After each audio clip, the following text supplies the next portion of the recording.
I'm sorry? Your name? Name? Yes. James Wolford. James Hoover? Huh? James, excuse me, can you repeat that?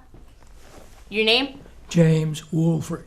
Wolford. Okay. James Wolford. Wolford, when's your birthday?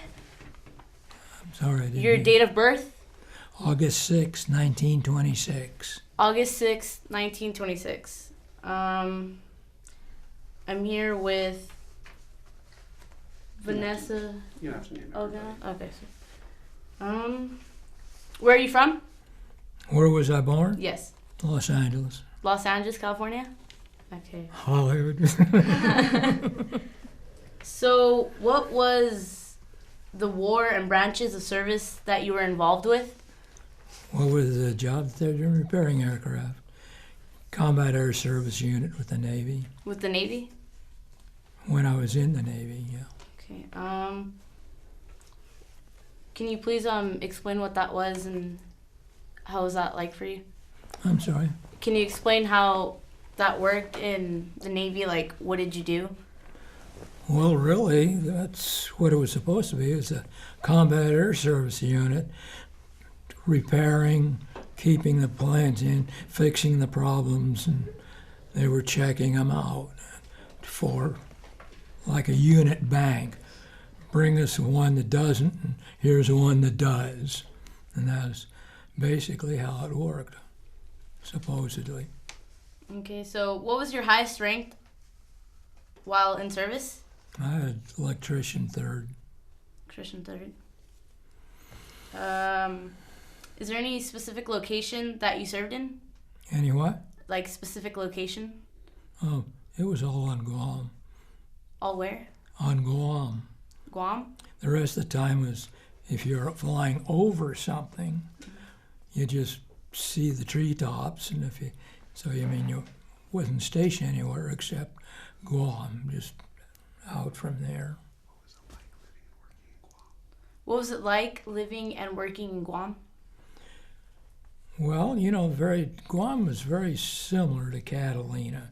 Size, temperature, things that you're doing. The setup that the unit that I was in was at the extreme Arodi Peninsula, at the very end of it. And they were going to build an airfield. And the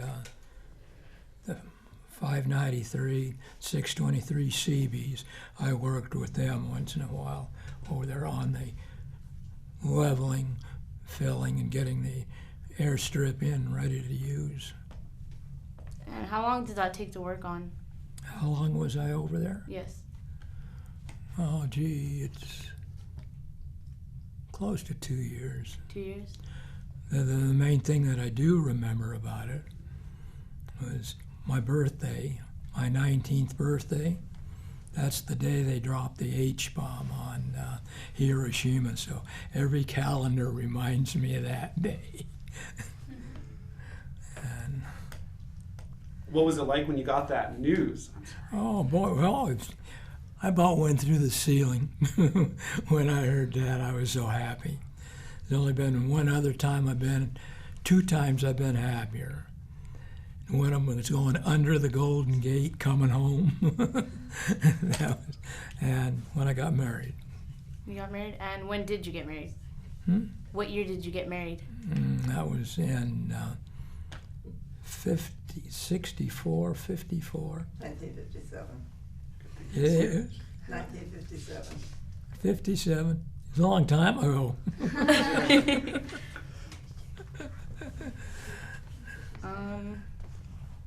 1957. You can do more. Is there anything else that you'd like to add on about your work in the Navy? About what? Your work in the Navy?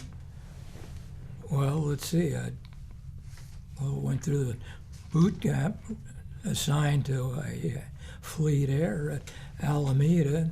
They sent me up to Santa Rosa for a while, and then from Santa Rosa over to Guam, and that was about it.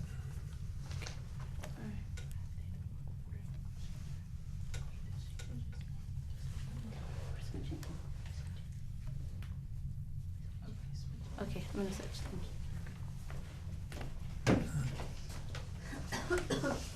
Hello, sir. Hi, how do you know?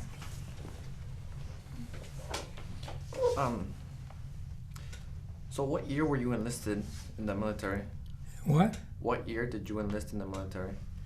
I enlisted in the Navy, I think it was 43 or 44. 43. So 1944? Hmm? 1944? Yeah, just when I got out of high school. Right out of high school. When you enlisted, were you drafted or did you choose to enlist? No, I was enlisted. So you chose to? That's good. Why- That's why I did enlist. I didn't want to get in the Army. Why did you choose to do that? What? Why did you choose not to get drafted? When did I? I'm sorry, I didn't. Why did you decide to enlist? Why did I enlist in there? Yeah. Because I was coming up pretty soon, going to be on my 18th birthday, and I had a 1A deal, and I didn't want to go in the Army. Yeah. So Were I your- chose the Navy. Were your friends also joining? Huh? Were your friends doing as well? Friends? Your fellow friends in high school, did they join as well, or was it just you? I'm sorry, I didn't get the question. Were you the only one joining at the time? Well, they put us in LA County. They broke us up into communities because of the quota system. And certain towns would have different allocations in it. And the closest and only one that I could get in was with Beverly Hills, and they had an allocation of 6 of them for that month according to their training facilities. And so I went in with Beverly Hills, but that was the closest one to where I lived. That's interesting. When you enlisted, did you go into training immediately? Did what? Did you join training immediately after enlisting? No. When did you start training? What? When did you join boot camp? When did I join? Let's see. Talk louder to him. When did you start training? I'm sorry, I didn't hear you. When did you start training? When did I start? I think I officially went in, if I remember right, it was something like February of 40. It's on my certificate. It's on my discharge papers. Remember, I'd like to see what that is. Yeah, he went into and he was trained immediately in Alameda, and then he went to San Diego for training. Do you remember the training? Do I know what? Do you remember the training? I'm sorry, I can't hear. Do you remember the training? At San Diego boot camp?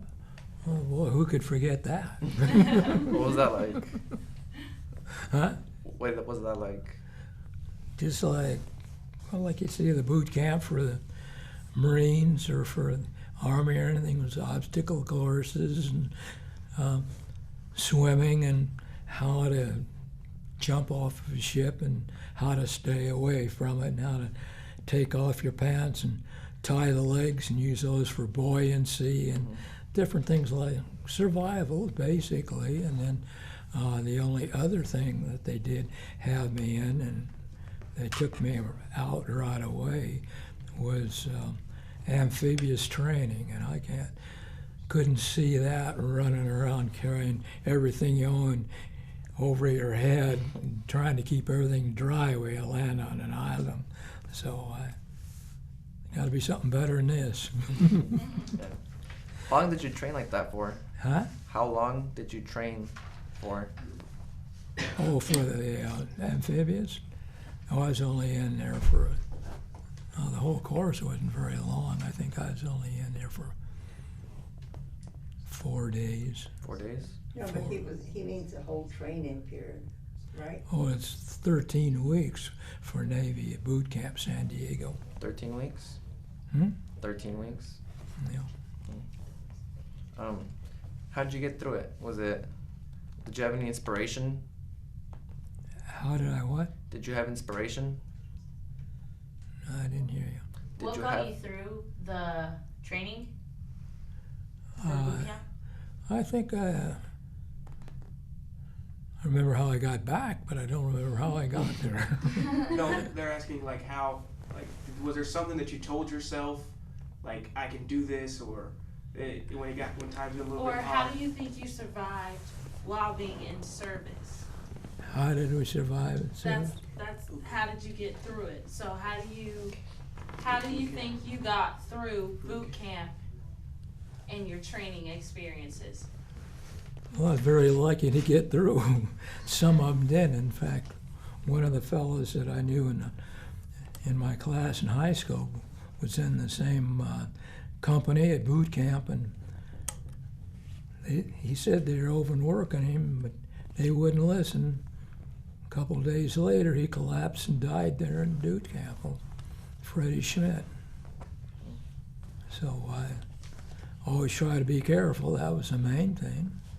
When they took us up at the Marine Rifle Range, I didn't know which end to be careful of, but it didn't take me long to figure out on the rifle.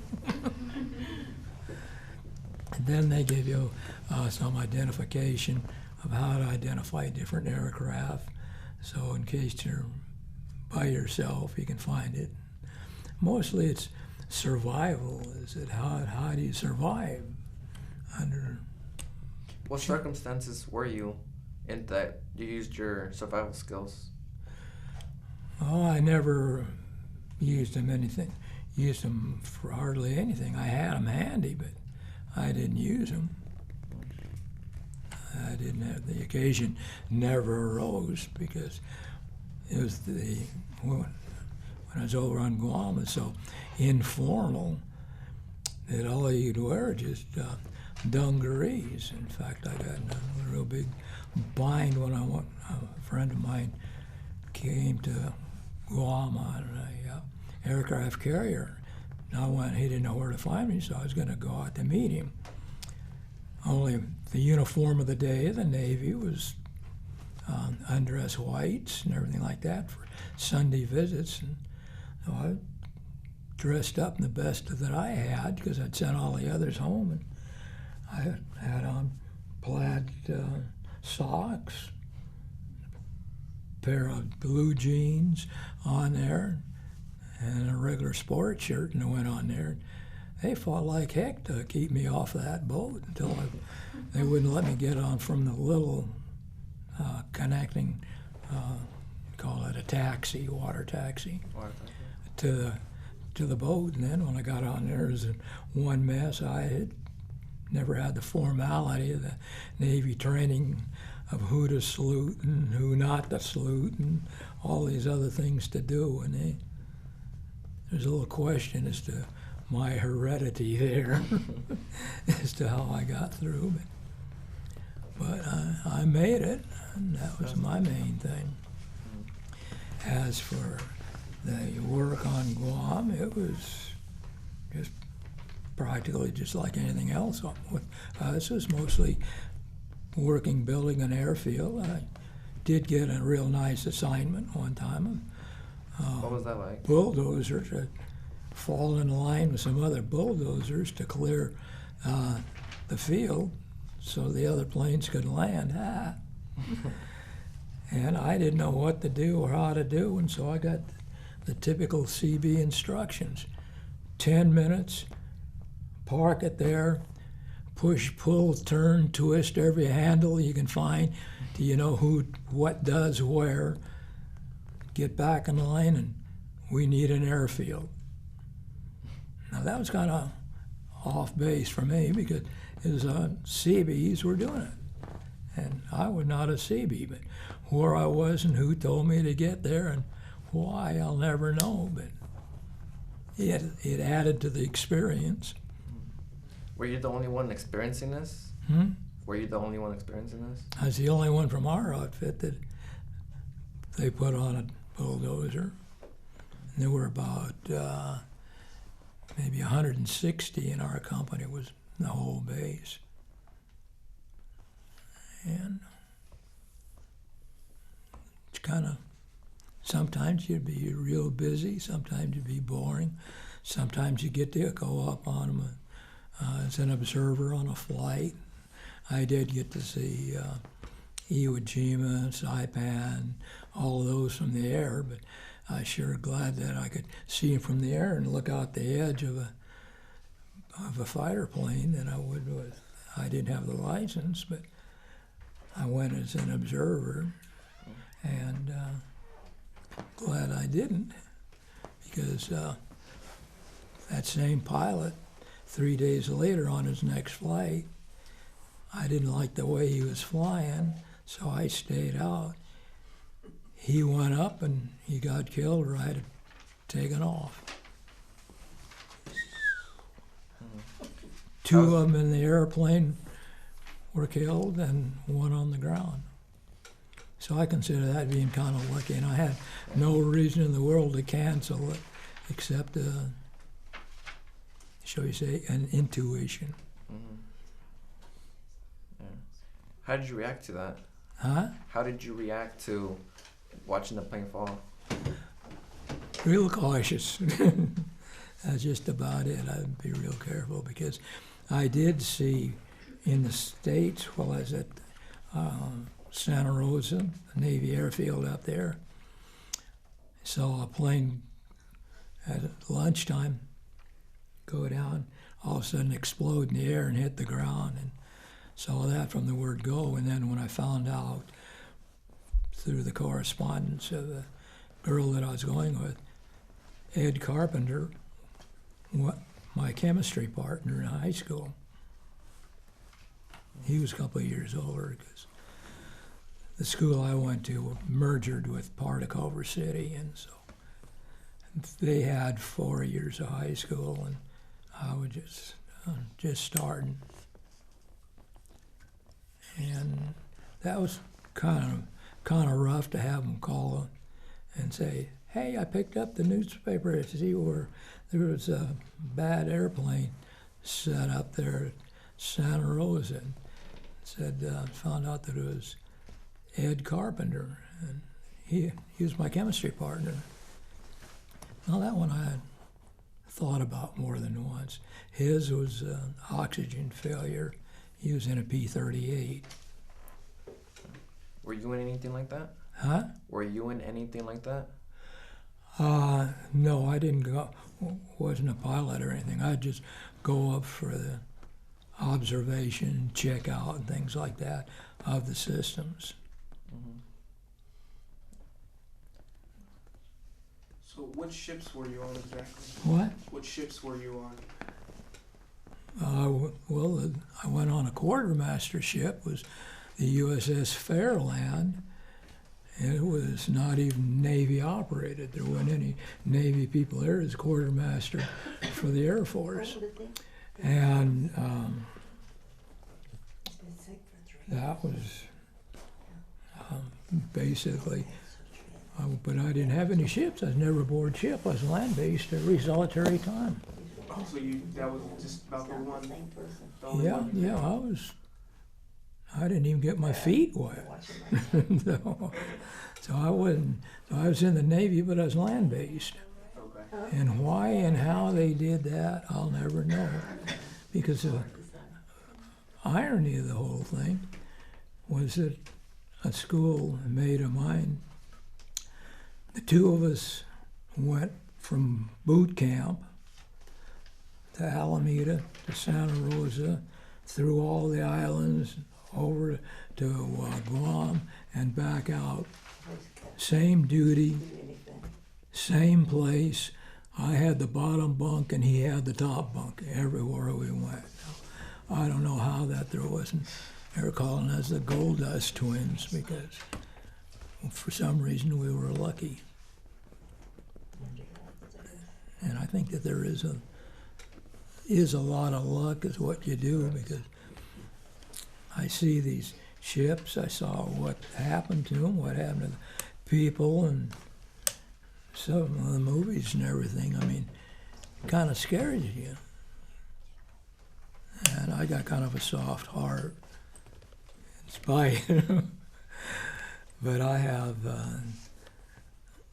I can remember the one time that I think that I was emotionally upset. It was the day that we came back on a converted Italian luxury liner made into a troop ship.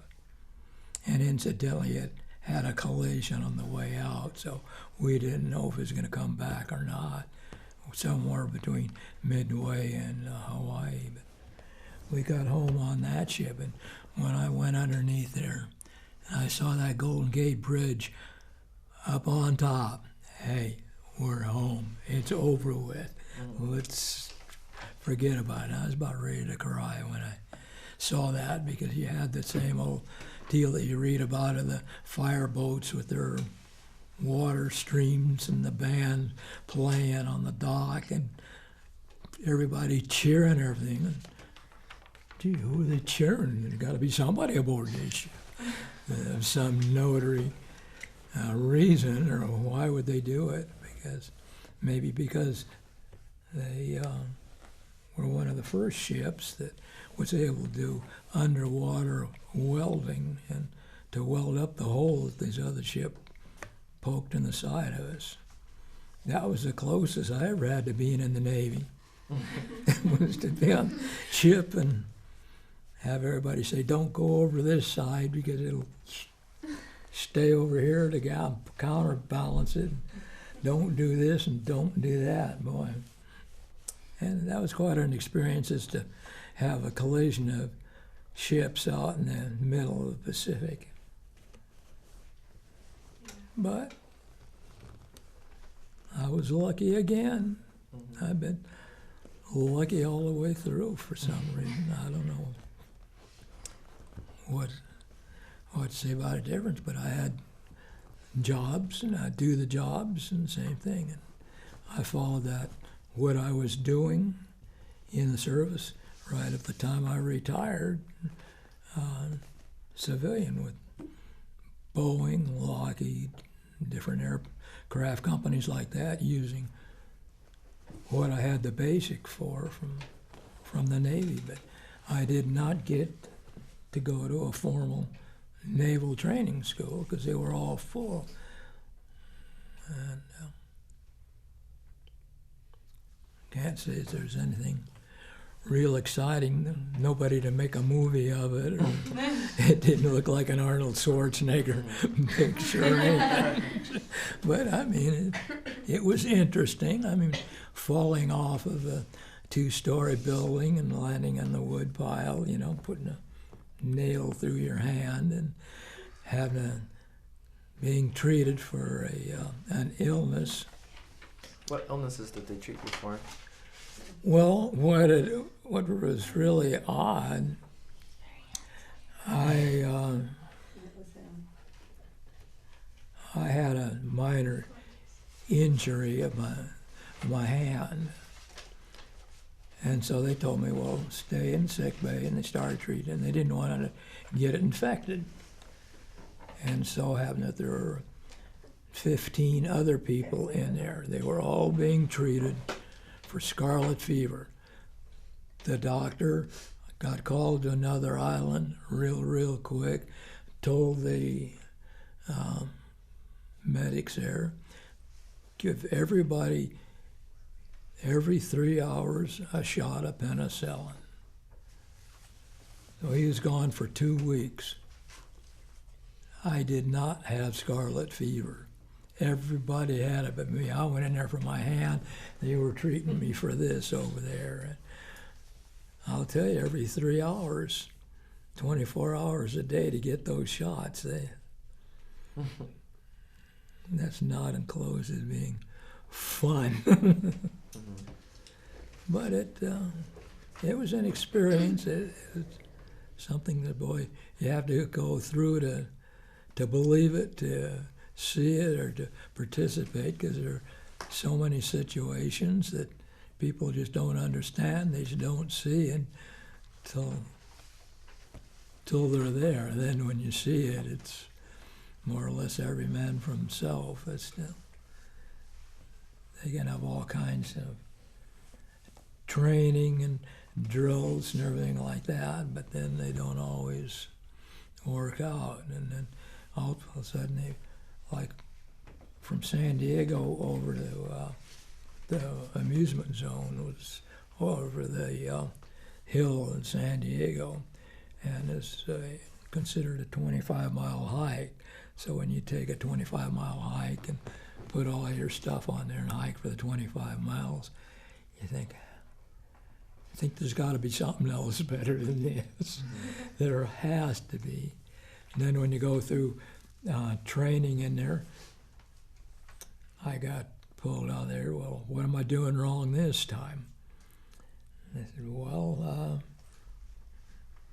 you seem to know how to take care of yourself. Anybody gets in trouble and can't untie their pants to get them off or to make a balloon out of them or anything, you're just there to help them. Oh, what happened to your instructors? Oh, they called on you. Hey, why do I have to get through that? But it's always one thing after another in the service that you could never figure 2 days would be the same. Never. But it was a life, and I made it. Just like I prayed and cried when I said I made it, because there's proof of it. I'm up there. There's the Golden Gate Bridge, and first and only time I've ever seen it from the bottom. So It's an amazing story. I think we went over on the slowest boat that the Navy, because we shipped out from Seattle, and from Seattle to Guam, 29 days on an Army ship. You can imagine what they thought of the Navy when you'd go on there as a Navy. So whenever they had a volunteer to do something, I did it, and I didn't want to clean the latrines on this side and paint on this side, remove on this side and everything. And then one day they asked if they had any meat cutters, and I nudged my buddy Melvin. I said, we're meat cutters, so we went out there. I went, reported for duty on the kitchen. Well, what can you do? And I said, well, what do you want us to do? I said, if you want to give us a big hunk of meat, take a big hunk of meat and cut it into smaller pieces. I can do that. So I had a bandsaw and made the few days to eat, and they'd call somebody else, and I always managed to get away. I did try to get a ride with the on the B-29 that went over Tokyo, but I couldn't crawl through the tunnel, and when I asked for a 3-day leave, I called our home base at the other end of the island, because this was at Anderson Air Force Base, and they were Air Force, and boy, when I asked them for 3 days off to go up on a plane to go up on that mission because one of their guys got sick. Let their Air Force fight their war. You're Navy, you fight the Navy. You're doing what the Navy says, so they wouldn't give me time. Besides, if you'd be gone for 3 days, I want my Jeep back. So the Air Force wouldn't let me do it. They'd let me do it, but the Navy was strict on regulation. In the Navy, who did you battle? Huh? Who did you battle in the Navy? Who what? Who did you battle in the Navy? Did the battles? Oh, just everybody on the South Rim. All the airplanes would come from anywhere in the Pacific. They'd always be brought back on an aircraft carrier so they could carry more of them, and they'd unload maybe 4 or 5 out of those, 4 or 5 of the ones that we were doing, and go right back where it was. So they had, I don't know how long some of them had been. I did see one crane operator get in a little problem because he dropped an airplane and it went in the ocean, and he wasn't supposed to do that. But otherwise, they wouldn't identify what battle or what it was. It would just get a chit that this is from an aircraft carrier and what it was. And they try to get it ready to fly. Because the war was very much over with when most of our action came. What year was that? What year was that?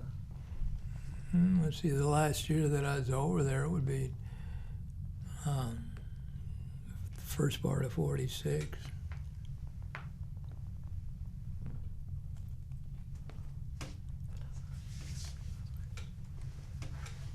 Okay. Alright, we're gonna switch.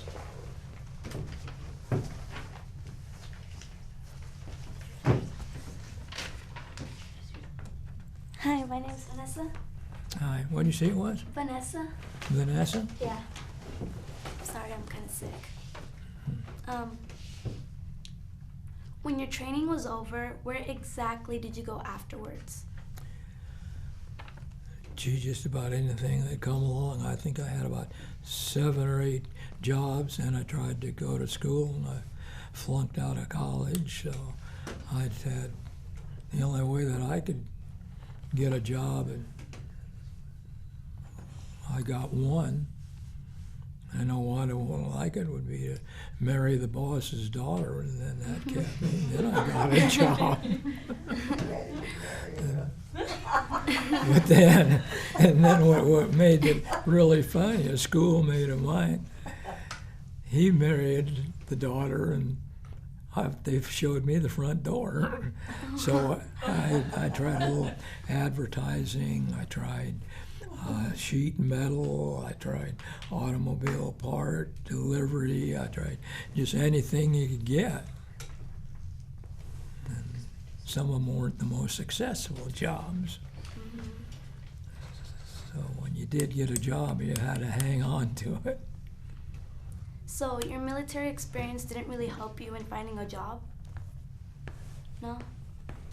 No, they didn't have the organizations or the ability for that. In fact, you know, they give you your travel money from where you went in to where they went out. So we came in at San Pedro. I got on the big red car up to LA, the yellow car, Pico line to the end of that, Santa Monica bus up to where I lived. They gave me $1.50, $1.36. That didn't get you very far? Huh? That didn't get you very far? That was it. So what made you come to Bakersfield? That, What was that question? well, I spent most of my time working at Edwards on the last bit of time, and I'm not in love with LA County, and so we were looking for a place, and we went up to Tehachapi and moved in, lived in Tehachapi, and then we found that convenience and everything, Bakersfield does beat Tehachapi. Can you tell me about a couple of experiences that you most remember? About service? Yeah. Oh, that trip on the shooting range, I asked him, I said, how can I pull this trigger so many times, and shoot so many things, and then come up with a goose egg and everything? I said, there's got to be something wrong here. So they went and looked, and the guy at the end was raising and lowering the target, you know, to mark down the points. They gave me number 25, and he was number 24, so I ended up just shooting the blanks, or shooting a thing, and no target to shoot. So then that eliminated me from amphibious real quick. And there were a few comical things, but nothing real exciting. So, did you bring any things you would like to show us today? Huh? Did you bring anything you would like to show us today? Have some of There's your just a photos. couple of old pictures. Here you go. They're in that envelope. Would you like for me to take them out for you, or do you have it? Would you like for me to take the photos out for you? Oh, yes, you could. You All could. right. You can go and show 'em. Now, I can't guarantee what all's there. Here's one. There's no island dancing girls, I know that.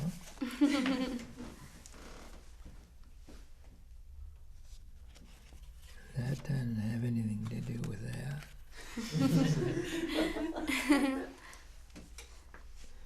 Now, there's one of the typhoons that hit Guam, some of the buildings over there. So, what caused this? Huh? What caused this? That's the typhoon weather. Oh, okay. Where was this at?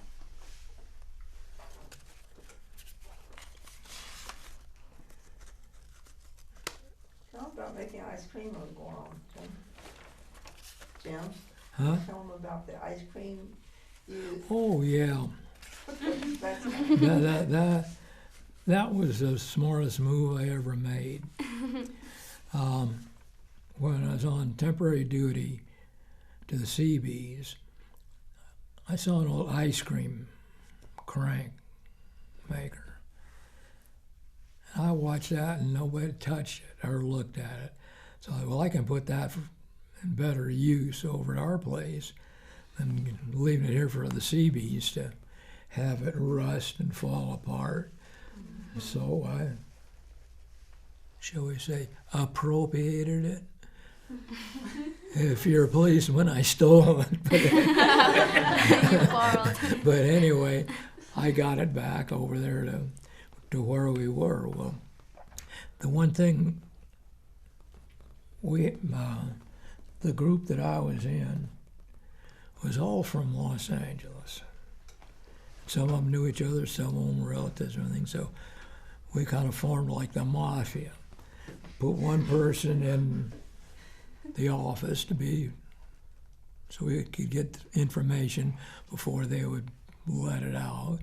Put one over in the cook's area so he could get that, and put somebody else, different strategic jobs to the place. So we had our own Sergeant Bilko, you might say, set up.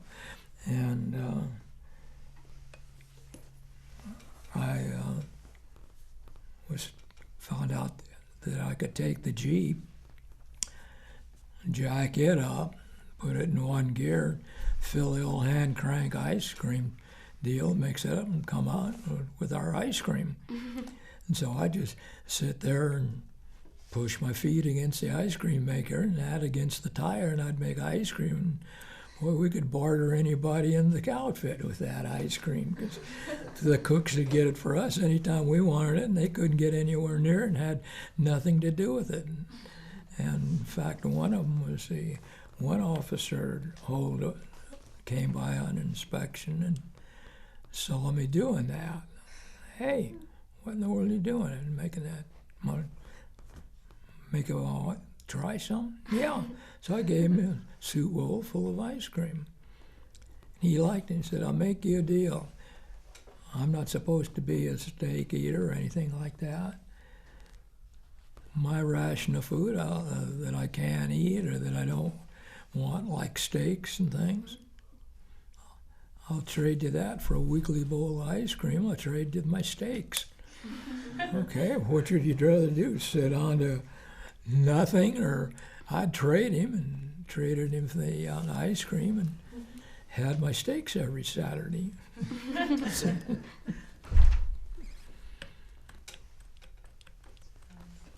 So overall, what would you say your experience was like? It's just unbelievable. so many different things, so many situations. And what solves this problem doesn't solve that problem. And it just seemed to me like it's a real big mix master. And that would be about how I do it, because I can't think of any one thing that stands out or anything that would be, except I just learned how to say yes, sir, and no, sir, and that was one of the most important things was to do it, because I did go AWOL one time when I first went in, and I got out real easy, just by being honest and calling the base and telling the skipper where I was and what I was doing and why. So I tried it, and it worked out great. So the next time I got a 72-hour pass, that friend of mine that we had the upper and lower bunks, he said, well, it worked for you, it'll try for me. So he started home. Fresno, they checked his papers. He didn't have his papers. He ended up in jail and called me from jail and said, what do I do now? So trying to find out a way to get him out and get back into the base.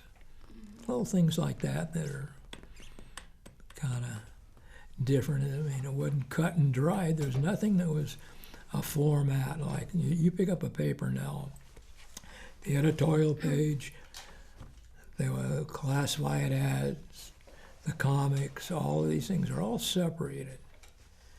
Well, if he took that whole thing and took a little bit of everything, put it in a great big pot and stirred it, that's about what the service was like for me. They build up your hopes sometime, hey, you can go here to this electrician school. And then you get all charged up about it. Oh, we have got too many in it now, we're closing the school. So if you want to be an electrician, go ask somebody to teach you and start on the OJT. And that's just seemed to be about the way that it'd be. I didn't consider myself a bulldozer operator, but I was on that one. And everything worked out okay. Wiring the galleys for the different power equipment, everything. That'd do it. See, I was working mostly with maintenance of there, and then when you get the time over on the airplane. So it was like what do they say? Worth $1 million, but who's going to pay a penny for it? It just is unbelievable. Was it what you expected it to be? Huh? Is it what you expected it to be, the experience? About 10% of the time. About 10% of the time, you'd expect things and it'd come out pretty well that. About 90% of the time, you wouldn't have the slightest idea. Like I've started a little business over there, made a little bit of money over there. And some of the regulations and everything didn't like the methods that I was obtaining supplies to print pictures that had to be censored before they could send them over. And so I went ahead and built up a little business there. And I guess they were wondering how come either you're having an awful lot of luck playing cards, you got something going for you, because they were wondering why the post office was sending money home. More money than I was making. And it, little things like that. When the wrong person came in, when I was in the middle of the dark at that one stage of the printing, and I heard somebody there, and somebody turned on the light, and I wheeled it around and took a swing, and it so happened that it was our executive officer of the base, and it decked him. So he got very, very mad about that. So he started drawing up the ideas about a court-martial. And with our, shall we say, spies in every area, the one told me about it before he could get the paper written and everything, who I should go see. I went in and had a talk with him. The head skipper didn't like the guy that I had decked, so there's nobody around to file charges for a court-martial. So he got him shipped out of the way, and nothing happened to me. So I just lucky. But you don't go around hitting your superior officer and decking him. They don't appreciate that. But it happened, and I found out when it was going to be, and so I went over and talked to the head honcho, and we discussed it. So he said the best and fastest way would be to telegraph Washington, get this guy transferred out of his command, and send him somewhere else. And so he was a lieutenant. Out he went. Now, do you think he could do it twice? I don't think it'd ever work twice. I don't think a lot of things you could do it once, but you wouldn't dare do it twice. But so what do I do? Sail the Gary. A lot of interesting experiences and meeting different people from different parts of the country and having different problems and everything. It worked out pretty well.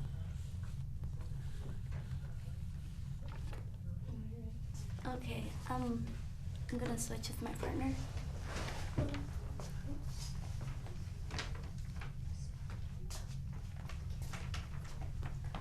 Hello, my name's Diana. Is what? Diana? Diane? Diana. I'm Jim. Nice to meet you. Alrighty. Did you stay in touch with your family? Did I what? Did you stay in touch with your family during the service? I'm sorry, I didn't. Did I see what? Did you stay in touch with your family during the service? As much as I could, yes. We had a fleet post office box for our outfit, and being as our family was my mother, myself, and that's all there was, so I just write her, but I couldn't always do it or get the mail away or anything like that. But you could count on maybe a letter a month or maybe oftener was about it. And that was the only touch. The only touch I did have was something that I looked for, and I was going to bring over here, but I couldn't find it. Was on the day before we shipped out in San Francisco. I was at the USO, and they were taking everybody that was leaving and make a phonograph record of a conversation, a one-person conversation of telling the family that I liked them, that I loved them, and I'd be back as soon as possible and everything. But I can't find it. What was the food like on? What was the food? I'll tell you, remarkably good. It was surprising enough. It was good. Every once in a while, if you were somewhere and you did have the regular line of command for food, those C rations and K rations and little dog food cans that were your meal, you know, those weren't much. But on a general rule, it was pretty well. They were staying true to tradition. Now, one time I remember that, you know, the Navy had 2 days a week, you'd have beans for breakfast. What you have H or high water or anything else, you're going to have beans. So one time they didn't have lima beans. They had lima beans and ham hocks from the night before, so we had to have beans, and so we got beans, ham hocks and limas, but not navy beans. Nothing like a navy bean. Did you have plenty of supplies? Huh? Did you have plenty of supplies? Special supplies? No, nothing. We must have had pretty good food because toward the end, some of the people were coming over from other bases and standing in our chow line. They're wondering, how come there's no food at the end of the chow line, and the guys at our place weren't getting to eat half the time. Some of the people were just coming over from the other bases. The rumor got out that we had the best food on the island. During your service, did you feel pressure or stress?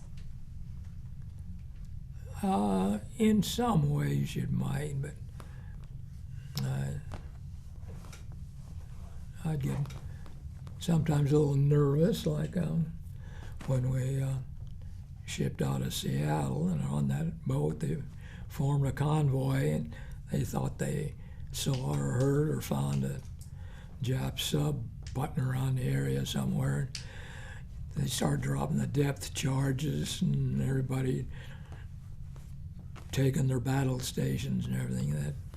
That was different than what I'd ever had. I'd never had the slightest idea. The only thing was that when I looked and saw where my bunk was, down at the bottom, and you could see the bottom of the boat curve, and it'd be way below the water line. No way, Jose, I am not going to sleep underwater. So I'm going to be on top of the water. So I took everything I had and found an old lifeboat up on top, and I'd sleep in the lifeboat and up on deck, but I wasn't about to go sleep underneath there. No way. I might not have been educated, but you know, when I see where the water line was, and then I decided I'll just sleep up here. Sleep up here on the decks. All right. Was there something special you did for good luck, or did you consider yourself lucky? Well, outside of getting in problems, getting into trouble all the time, I couldn't see there's anything special because I wasn't used and never had seen or had the regimentation or anything that they had, and they just. There were several times that I didn't do it their way, and whoops. All right. How did you entertain yourselves? Was there something special for you guys before you left? Well, they did try at the very end to set up a rest. They call them R&Rs, rest and recuperation, for the submarine guys and that. And they build up different things like that. And we've did get movies. We got movies whenever shit come in. Now our first movie was a little bit, shall we not, the screen was a piece of white plywood nailed on a tree, and we could sleep in a tent and look out and see that, and that was it. Then we went to, after we made that airfield, then we'd use these metal strips that are about that wide that have the perforations in them for traction on planes and everything. And so we made up a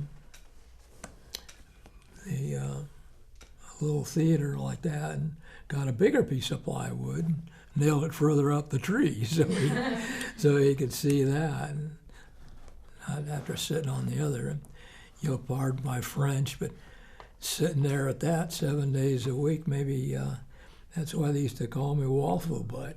Alrighty, was that it? Yeah. Alright. Thank you so much. Switch on back to Ruben. Thank you. Okay.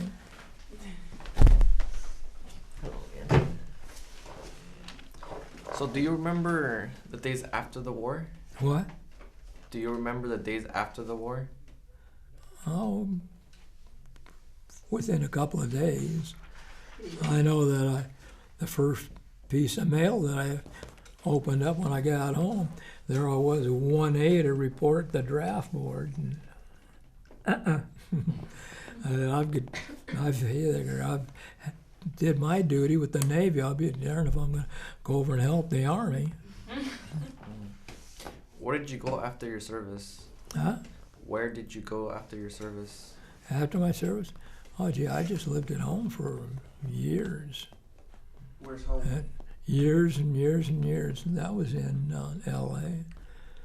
And then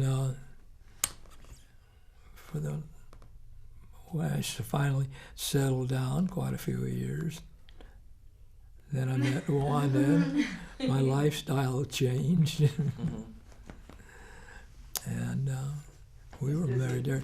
One thing that is a little unusual that maybe some of you might have learned in history or not, but is we were married in a little place called Portuguese Bend down in Palos Verdes.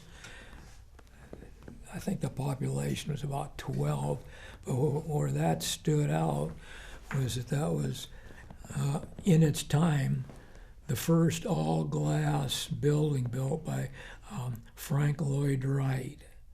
And that was the first thing before they got the perfection in the ideas of how to build a building out of glass. And this is the first one, and this was in the little chapel out there was out at Portuguese Bend. There's been a few celebrities and everything that at that time took advantage of it because you want something different. I mean, so many of the church weddings are practically the same. And this was out there on the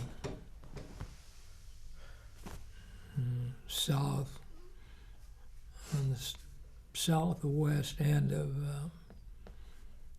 the peninsula down there between Redondo Beach and Long Beach, up on the hill.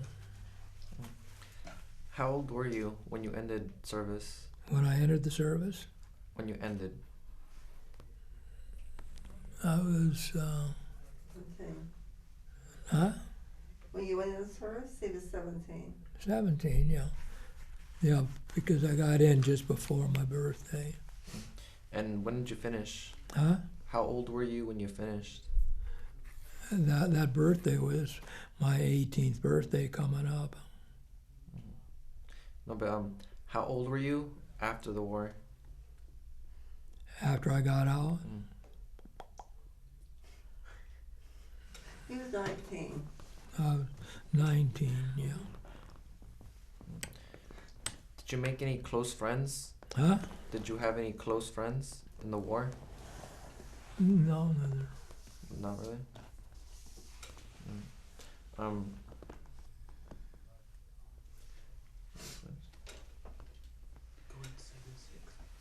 Yeah, there's a switch.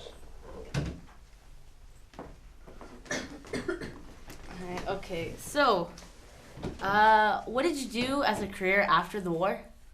What did I do? What? What did you do, like, as a career after the war? Because I heard that you were a race car driver.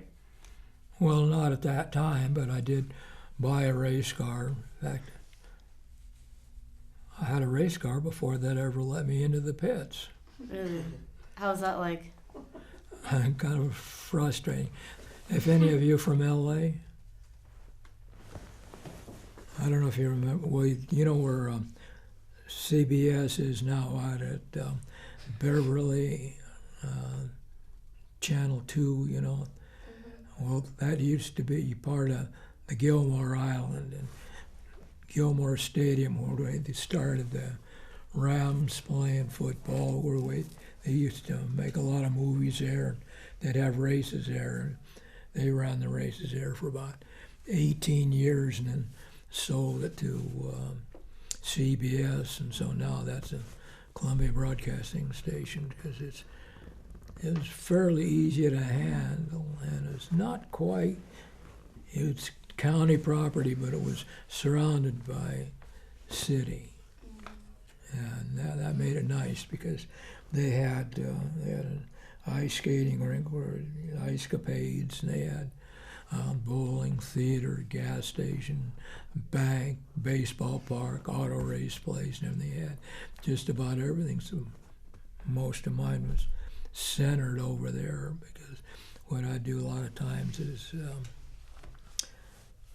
way back before the war, when I was really young, I'd take my bike over somewhere, park it over at a friend's house, and climb over the fence and wait until they let the public in, and then when the public came, then I'd join in with a big smile and go buy a bag of popcorn. Hey, here I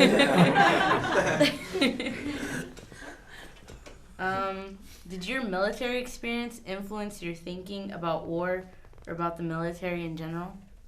Well, I really didn't need any Medicare or use any in the service that you could speak of. Okay.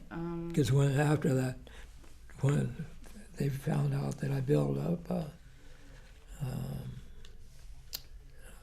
a problem with penicillin, so that as an allergy, which is still with me today with penicillin. So that's the only thing that didn't require anything medical, and I didn't. Okay, so how did your service and experience affect your life? My eyes? No, how did your service, like the service in the war and your experience during it, affect your life now? Oh, not too much. Not too much? Okay. Is there anything else that you want to add that we haven't covered? Huh? Is there anything that you would like to add on? No, I can't think of anything. Okay, then we're just about done. Thank you. Huh? We're done. I didn't hear you. We're done. I'm finished. Yeah, thank you. Mr. Wolford, Hi. can we have you sign these release forms?